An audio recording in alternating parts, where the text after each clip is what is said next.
Hi there, my name is Solano-Paz, and for my international bucket list event, I decided to do Guelaguetza. It's a cultural festival that takes place in Oaxaca, Mexico. Okay, so an overview of the event. Guelaguetza is an indigenous cultural festival held in Oaxaca City, Mexico each July. It's also called Los Lunes del Cerro, Mondays on the Hill. It celebrates indigenous community, dance, music, and regional identity. It is rooted in Zapotec traditions, and it brings together 16 indigenous ethno-linguistic groups from Oaxaca. I did include a map of Oaxaca. So Oaxaca is a state and it is broken down into various different cities. As you can see, um, the each color represents a different indigenous ethno-linguistic group. So some aspects of race and racism that are involved in the event.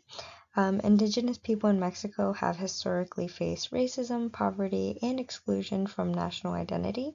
The Mexican government began commercializing Guelaguetza in the 20th century for tourism, which downplays its meaning.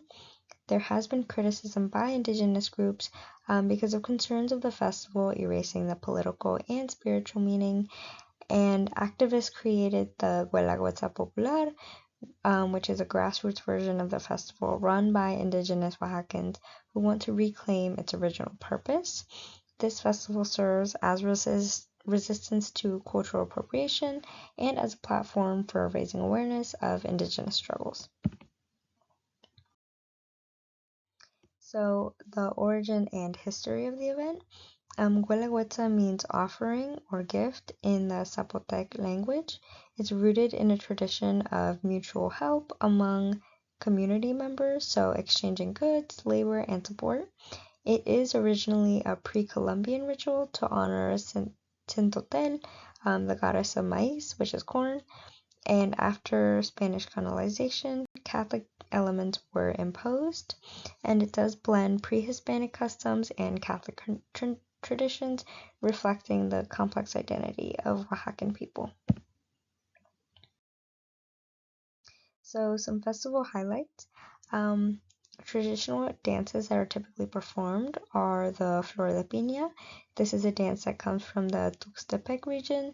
The Danza de la Pluma, pluma meaning dove, and that comes from the Zapotec region, and it reenacts conquest, and also the Jarabe Mixteco. Some food that is traditionally eaten during this event is mole negro. Mole negro is like a Mexican sauce. It's typically made with chocolate and spices. I know that sounds like a weird combination, but it's actually very delicious, especially with chicken. Another regional dish that is served and eaten are clayudas. Think of like a big Mexican pizza with beans, cheese, and then really any like type of meat or toppings that you may like. Um, the tejate, which I'm not really sure what that is, just because I've never had it. It might be from like a different state that I am not from. Tamales, which are like corn, it's like these corn dough filled with meat and cheese, and then mezcal is a type of alcohol.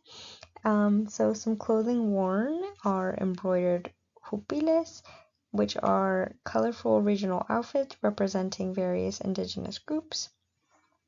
Music often involves a lot of brass instruments, marimbas, and indigenous instruments. Some rituals performed are offerings, storytellings, and celebration of community cooperation. And each region brings its unique identity, reinforcing that Mexico is not one culture, but many, with indigenous culture at the center. Okay, so some ways that the festival perpetrates racism.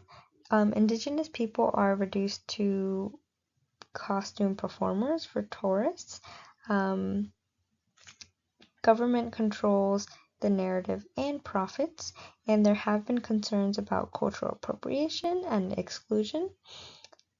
Ways that this festival dismantles racism, it aids in reclaiming indigenous languages, art, and customs. It is a public platform for indigenous pride and resistance, and it showcases culture and builds community, and also challenges prejudice. So now looking at cultural, religious, and political implications. For religion, it combines indigenous spirituality and Catholicism. Political implications include the festival being used to promote unity and national pride. The focus on tourism can suppress or marginalize indigenous voices or populations. And the People's Guelaguetza, like I mentioned earlier, was organized by a teachers union, and it offers a counter narrative by emphasizing political protest and social justice. And economic implications, it does promote tourism and benefits local economy, but not all communities are benefiting, especially some indigenous ones. And costume and crafts are sold, but artisans often receive low pay, especially because of the difference in currencies. And my personal reason for choosing this event, or more specifically, why I would like to attend this event. So, my family is from the state of Oaxaca, so the location is very dear to me, and I have visited many times before. On top of that, my parents are from two different ethno-linguistic regions. So, being at this festival and not only representing two sides to the story, on top of being surrounded by other perspectives, would just be very eye-opening, and I feel like it's really good for community building. Um, and I also have never attended Guelaguetza, but like I said, it's always been a dream of mine, just to be at home and, you know, getting to know new perspectives and histories.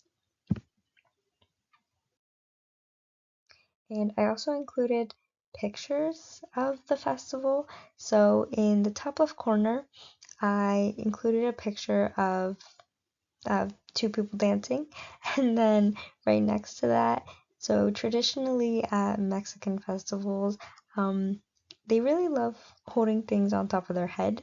I'm not sure why, but it's very fun, and they include it in dances. So it looks like in this picture, she is holding something that they decided to light on fire, most likely like an offering or like a ceremonial type thing.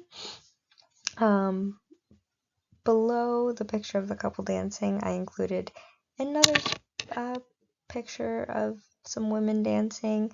I thought it was really interesting seeing all the unique outfits that are most likely representing different ethno-linguistic regions. I also included a picture of the Flor de Pina dance. So as you can see, these women are actually dancing with a whole while holding a pineapple. And then above that, I included some dishes that were served. So like I mentioned, the clayudas and the mole negro, two key staples, which are very delicious. And these are my references. I really hope you enjoyed my presentation. And yeah, thank you so much for being an amazing professor this semester. Have a good rest of your summer. Bye.